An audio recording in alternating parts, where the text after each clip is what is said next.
इस लेक्चर में G20 के समिट के बारे में डिस्कस करेंगे जो 2021 में हुआ है। समिट मतलब मीटिंग हुई है 2021 की। कहां पे हुई है ये मीटिंग? इटली में। इटली की कैपिटल है रोम, वहां पे हुई है। इटली कहां पे है?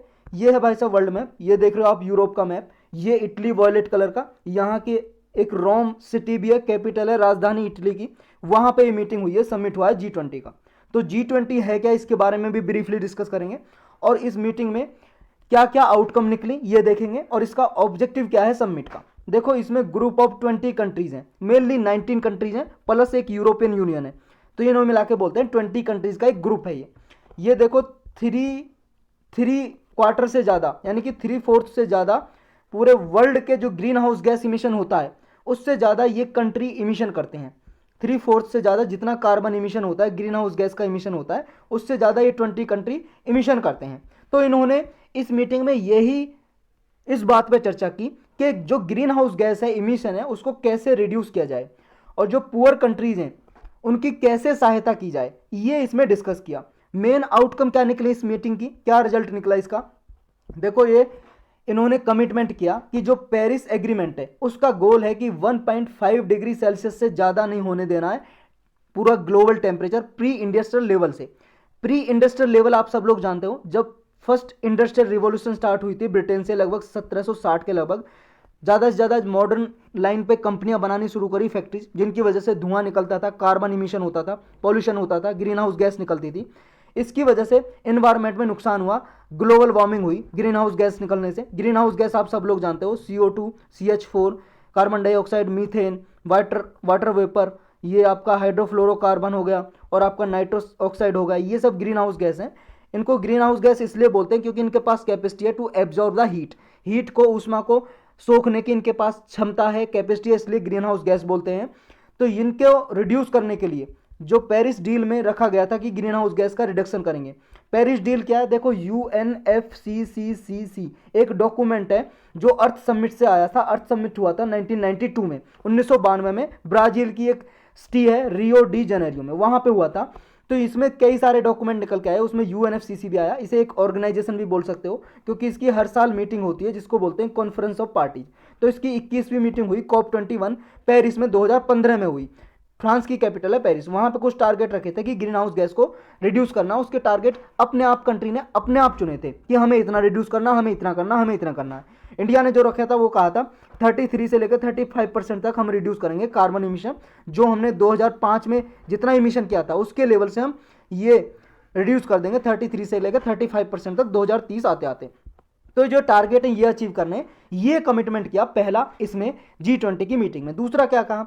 दूसरा कहा कि जो नेट जीरो कार्बन इमिशन का टारगेट है वो मिड सेंचुरी तक, यानी कि 2050 तक आते आते हम इसके अराउंड 2050 या 1-2 साल ऊपर नीचे हो सकता है, तो ये अचीव कर लेंगे हम नेट जीरो कार्बन इमिशन का टारगेट। नेट जीरो इमिशन का मतलब है कि जितना हम कार्बन इमिट कर रहे हैं उतना एब्जॉर्ब भी कर लें। इसका मतलब ये नहीं है बिल्कुल जीरो इमिशन करें कि फैक्ट्रियां बंद ही कर दें, यानी कि जितना इमिशन हो रहा है, जितना धुआं निकल रहा है, कार्बन डाइऑक्साइड निकल रहा है, उसको हम एब्जॉर्ब कर ले। कैसे? ज़्यादा से ज़्यादा पेड़ लगा के, पेड़ लगाओ, क्योंकि पेड़ भाई साहब CO2 को एब्जॉर्ब करते हैं, बहुत सारी गैस उसको वो सोखते हैं।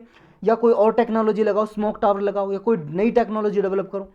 नेक्स्ट है कि इन्होंने ये एग्रीड किया कि जो डर्टी कोल प्लांट लगाते हैं ना, कोल प्लांट, कोयले के प्लांट, कोयले से बिजली बनती है, थर्मल पावर प्लांट में यूज होता है कोयला, उससे बिजली बनाई जाती है। तो ये कोयले से जो बिजली बनती है ना, इसको हम एंड तक 2021 के एंड तक लगभग हम ये करेंगे कि जो 2021 का नहीं है, 2021 का एंड, या मतलब इसके एंड तक इसको हम स्टॉप करेंगे फंड करना, कि हम इसमें ज़्यादा फंडिंग ना दें, कि ज़्यादा से ज़्यादा कोल जो कंपनियां, कोल मतलब ऐसी थर्मल पावर कंपनी है, प्लांट हैं जो कोयले से बिजली बनाती है, इनको पैसा देना बंद कर देंगे कि ये, क्योंकि ये जो ट्रांजिशन हो रिन्यूएबल एनर्जी की तरफ, यानी कि सौर ऊर्जा की तरफ हो या विंड एनर्जी की तरफ हो। नेक्स्ट है कि इसमें देखो एक टारगेट और है, UNFCCC में एक मीटिंग हुई थी जिसमें एक फंड सेटअप करने की बात हुई थी। पेरिस एग्रीमेंट में भी ये बात हुई थी कि जो डेवलपिंग कंट्रीज हैं, देखो डेवलपिंग कंट्रीज, पुअर कंट्रीज हैं जो, उनकी सहायता करेंगे डेवलप्ड कंट्रीज। उसके लिए 2020 के बाद से $100 बिलियन का एक फंड बनाएंगे और हर साल $100 बिलियन देंगे इन डेवलपिंग और डेवलप कंट्रीज को। तो ये भी इसमें कमिटमेंट को दोबारा से रीअफर्म किया गया, यानी कि दोबारा से कहा कि ये जो कमिटमेंट है इसको भी लागू करेंगे। नेक्स्ट है इसमें एक एग्रीमेंट को अप्रूवल मिला कि जो ग्लोबल मिनिमम टैक्स लगाने की बात करिए कि 15% जो इंटरनेशनल कॉरपोरेशन होती है ना, इंटरनेशनल कंपनी वगैरह, मल्टीनेशनल कंपनी, क्यों उन पे 15% का ग्लोबल मिनिमम टैक्स लगाया जाएगा ताकि इंटरनेशनल टैक्स सिस्टम फेयर हो सके, स्टेबल हो सके। तो ये भी एक इसमें बात रखी गई। नेक्स्ट है कि जो वैक्सीन बनाई जा रही है कोरोना की बहुत सारी कंट्रीज के द्वारा और बहुत डिफरेंट डिफरेंट कंपनियां हैं, तो उनकी रिकॉग्निशन, ज़्यादा वैक्सीन की रिकॉग्निशन लेंगे वर्ल्ड हेल्थ ऑर्गेनाइजेशन से, क्योंकि वर्ल्ड हेल्थ ऑर्गेनाइजेशन जब इमरजेंसी यूज की परमिशन दे देता है तभी किसी कंट्री में यूज करते हैं वो। तो ये वर्ल्ड हेल्थ ऑर्गेनाइजेशन से इनकी ज़्यादा परमिशन लेंगे, क्योंकि इसका एक प्रोग्राम है वर्ल्ड हेल्थ ऑर्गेनाइजेशन का, वन हेल्थ अप्रोच, इसके अंदर ज़्यादा वैक्सीन बनाने की परमिशन लेंगे। और ऐसी जो कंट्री हैं जैसे साउथ अफ्रीका, ब्राज़ील, अर्जेंटीना, जो mRNA हब के जरिए इनका वैक्सीन का प्रोडक्शन कर रहे हैं, तो उन्हें फाइनेंस भी करेंगे, यानी कि पैसा भी, मनी भी प्रोवाइड करेंगे, और टेक्नोलॉजी भी देंगे उन्हें। तो G20 है क्या, बस ब्रीफली डिस्कस कर लेते हैं, वैसे बहुत बार पढ़ चुके हैं इसको हम। देखो G20 की एनुअल मीटिंग होती है हर साल लीडर्स की, जितने भी इसमें लीडर्स हैं, इसमें 85% वर्ल्ड की जीडीपी का कंट्रीब्यूट करते हैं मेंबर, और 2/3 पॉपुलेशन है पूरे वर्ल्ड की G20 मेंबर की। G20 जो समिट है, देखो इसको फॉर्मली इस नाम से भी जानते हैं, summit on financial market and world economy. इसका एस्टेब्लिशमेंट कब किया गया था? 1997 से 1998 में एक एशियन फाइनेंशियल क्राइसिस आ गया था, एशिया में भाई साहब फाइनेंशियल क्राइसिस आ गया था। इसकी वजह से इन बहुत सारी कंट्रियां जैसे G7 की कंट्रियां, उनके फाइनेंशियल मिनिस्टर की मीटिंग हुई। G7 कंट्रियां 7 देशों का एक ग्रुप है, उसमें देखो आपका US है, कनाडा है, आपका ब्रिटेन है, UK, आपका ये है जापान है, ये 4 कंट्री होगी, फ्रांस है, इटली है, कितनी होगी, 1 2 3 4 5 6 7, तो ये कंट्रियां भाई साहब 7 कंट्री हैं, लगभग डेवलप कंट्री हैं ये। तो ये कंट्री पार्टिसिपेट करती हैं। तो ये G7 जो कंट्री हैं, इन्होंने एग्रीड किया, सहमत किया कि हम एक ऐसा ग्रुप बनाएंगे जो ये आगे ऐसा फाइनेंशियल क्राइसिस ना आए, ऐसा संकट ना आए कि फाइनेंशियल क्राइसिस की नौबत ही ना आए। तो इनके G20 फाइनेंशियल मिनिस्टर और सेंट्रल बैंक गवर्नर की मीटिंग बुलाई गई और G20 ग्रुप सेटअप किया 1999 में। इसकी प्रेसिडेंसी किसके पास होती है? देखो इसका कोई परमानेंट स्टाफ तो है नहीं, G20 का कोई ऐसा हेडक्वार्टर नहीं है जैसा वर्ल्ड हेल्थ ऑर्गेनाइजेशन का है या बहुत सारी ऑर्गेनाइजेशन और जिसका हेडक्वार्टर, मुख्यालय होता है किसी कंट्री में सेटअप, इसका कोई हेडक्वार्टर नहीं है। एवरी ईयर दिसंबर में G20 के जो कंट्री होती हैं उनमें से रोटेशनल बेसिस पे इसकी प्रेसिडेंसी घूमती रहती है कि इस बार एक कंट्री के पास है तो दोबारा दूसरी कंट्री के पास होगी, उसके पास प्रेसिडेंट कोई होगा उस कंट्री से। रेस्पॉन्सिबल होता है ये, देखो नेक्स्ट मीटिंग के लिए जो भी कंट्री प्रेसिडेंट बनाया जाता है कि वो मीटिंग अपने देश में कराएगा, जहाँ पे भी वो सबमिट कराना चाहे कराएगा। इसमें देखो नॉन मेंबर जो होते हैं, इसके G20 के जो मेंबर भी नहीं है उन्हें भी बुलाया जा सकता है, इन्वाइट किया जा सकता है एज ए गेस्ट की तरह, वो मीटिंग अटेंड कर सकते हैं। फर्स्ट जो G20 का जो सबमिट हुआ था, मीटिंग हुई थी, वो जर्मनी की कैपिटल है बर्लिन, वहाँ पे हुआ था 1999 में। इसकी फुल मेंबरशिप कौन सी कंट्री के पास है? ये 20 कंट्री है भाई साहब, 19 कंट्री है और एक 20वां है यूरोपियन यूनियन। ये देखो Argentina, Australia, Brazil, Canada, China, France, Germany, India, Indonesia, Italy, Japan, Mexico, Russia, Saudi Arabia, south Africa, south Korea, Turkey, United kingdom और यूनाइटेड स्टेट्स। ये ऐसे तो आपको याद नहीं होने वाले 19 कंट्री। यूरोपियन यूनियन तो आपको याद रहेगा, फिर कैसे याद करें? देखो याद कराता हूँ, ये मैप देखो, मैप में हम यहाँ से चलते हैं इस वाले एरिया से। पहले देखो Canada, UK, US, United states और मैक्सिको, 3 कंट्री ये हो गए। 2 कंट्री ब्राज़ील और अर्जेंटीना, ये हो गए भाई साहब 2 कंट्री यहाँ पे, ब्राज़ील और अर्जेंटीना, कितने हो गए? 5।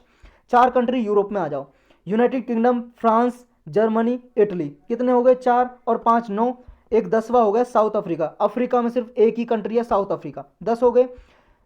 सऊदी अरबिया और टर्की, कितने हो गए? 12। ये वेस्टर्न जो एशिया है 2 ही कंट्री हैं, 12 हो चुके हैं हमारे। फिर रसिया, चाइना, इंडिया, कितने हो गए? 12 और 3 15। 15 के बाद ये साउथ कोरिया, जापान, कितने हो गए? 17। और ये भाई साहब इंडोनेशिया और ऑस्ट्रेलिया, कितने हो गए?